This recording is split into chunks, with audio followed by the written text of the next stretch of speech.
Teenage Mutant Ninja Turtles Shredder, issue number 1.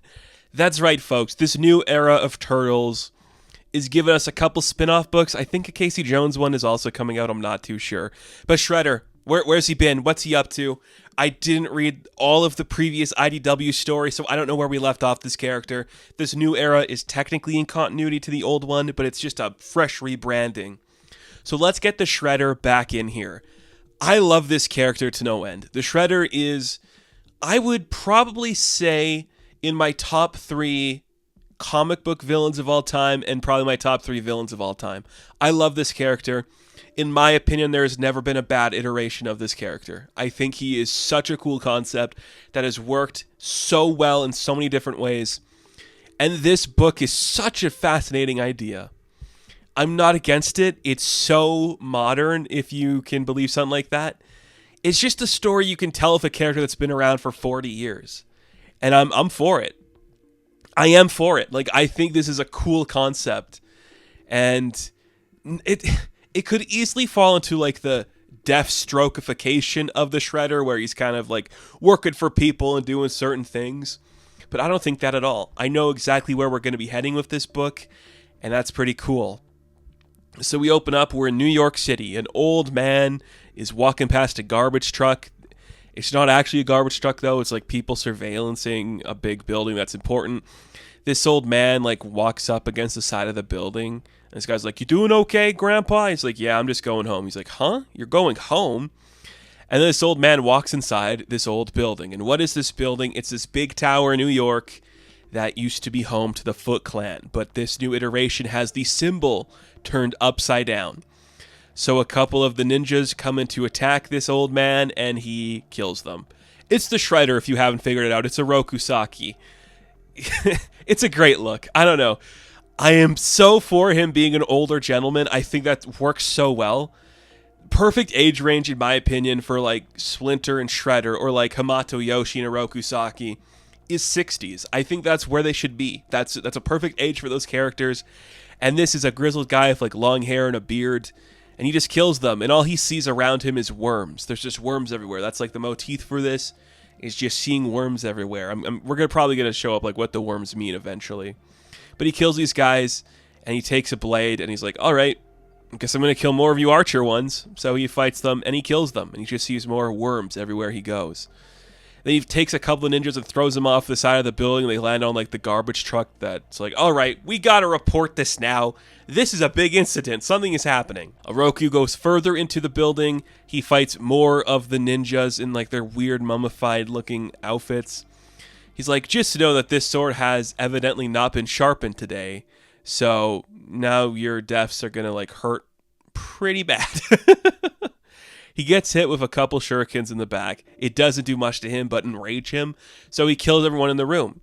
And that's when we meet the final lady standing. And you're like, that's not Karai, that's a different lady. She's got the symbol flipped upside down as well.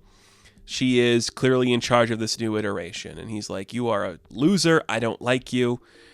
We all thought you were dead, but I get you returned." She also apparently has some like magic power that can figure out where he came from. She's been granted gifts, so she sees him stranded. Is it Dimension X that he's stranded on? Like, we get like a full page reveal where he's like in space on like some random rocks. What a great image, man. Oh, the Shredder's awesome. Like, this character just looks good in every single design he's in. And that's amazing. But she's like, "You could like rest here, you know? Like, look at this. You could join us. You could share in like our protection here." He's like, "You think you're protected? This is bullshit." So he goes in to attack her, and she instantly neutralizes him. And like uses some weird magic and forces him to like get onto his knees and fall. And she tells him like, "You know, when I was a girl, you showed me like how to like stand in the proper position when I'm like using my elbow. And I cherish that memory for so long. You were so talented. You were like a god. We all worshipped you, and now look at you. You're pathetic. You're just meat.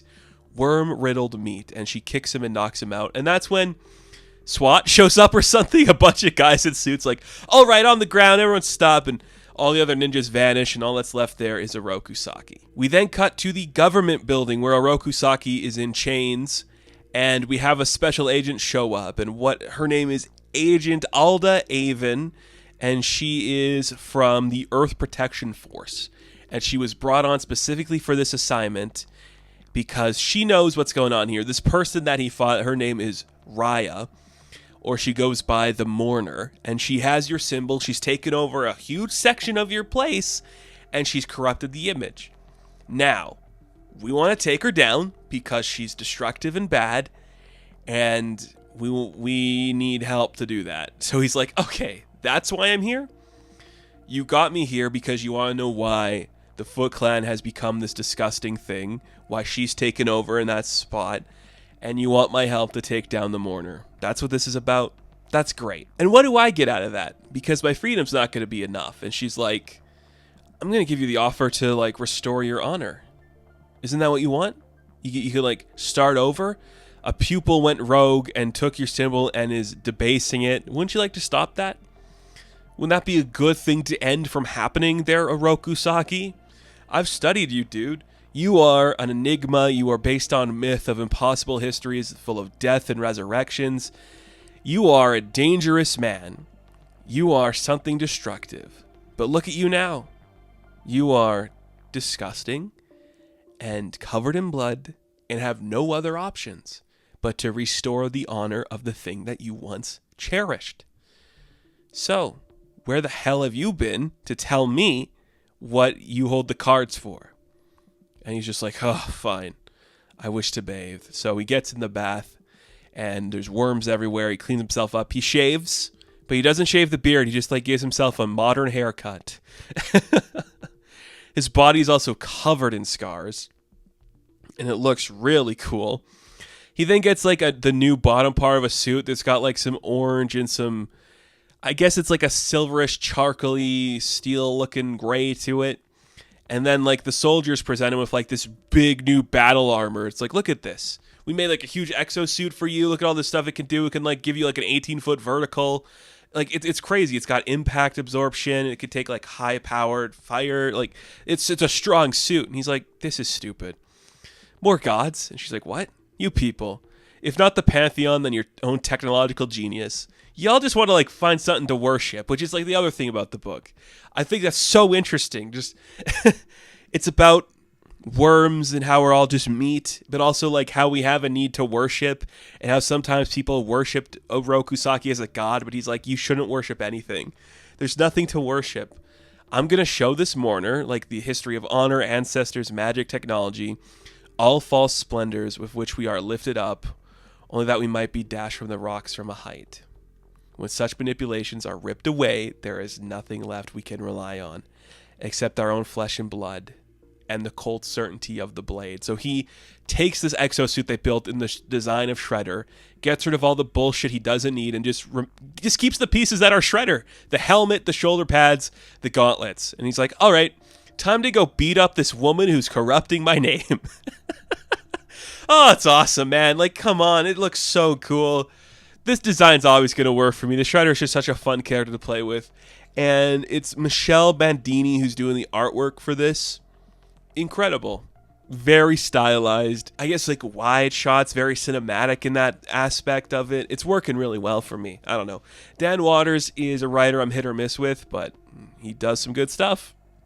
And this book is no exception. I dig it. I'm always for anything with the Shredder. This character is just too cool to go to waste, and I'm here, man. Let's go. Let's go. So, The Shredder, issue number 1. I am going to give an 8 out of 10. Now, thank you all for watching this review. Be sure to like and subscribe to the channel. And, of course, I will catch you in the next one. Have fun. Stay safe. Good luck.